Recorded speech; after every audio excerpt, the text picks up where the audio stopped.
Finally আজকে আমরা সবাই মিলে গিয়েছিলাম বন্ধুর জন্য একটি নতুন মোবাইল ফোন কিনতে। বন্ধুর মোবাইল ফোনটি বেশ কিছুদিন ধরে খারাপ হয়ে গেছে, তাই তার যোগাযোগ করতে খুবই সমস্যার সম্মুখীন হতে হচ্ছে। তাই গিয়েছিলাম নতুন মোবাইল ফোন কিনতে।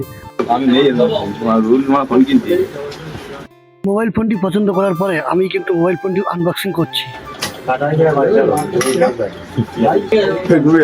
চলে যায়। বন্ধু আমাকে দিয়ে ফোনটি আনবক্সিং করিয়ে তারা নিজেরা বলা কওয়া করছে যে চল এবারে আমরা এখান থেকে কেটে পড়ি, রুল যা পারে করুক, কারণ তার তো আনবক্সিং করা হয়ে গেছে, এখনো পেমেন্ট করা হয়নি, যা পারে ও করুক। এই বলে বন্ধুরা পাশে ইয়ার্কি করছে, আমার সাথে মজা নিচ্ছে যে আমি কি তাদের সঙ্গে কি রিয়াকশন দিই।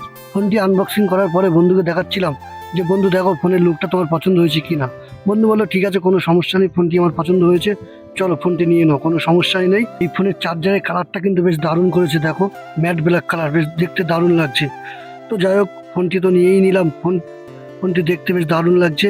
এই ফোনটি থেকে সর্বপ্রথম যে কলটি দেওয়া হয় সেটি হলো আমার নাম্বারে সর্বপ্রথম এই ফোন থেকে ফোন করা হয়।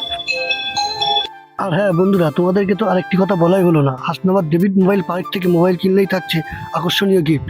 আর ডেভিডদা নিজে আমাদের হাতে গিফটে তুলে দিলেন। তো ডেভিডদার ব্যবহারটাও খুব ভালো লাগলো। তো থ্যাংক ইউ ডেভিডদা, টাটা, ভালো থাকবেন, দেখা হবে আবার কোনো এক সময়ে।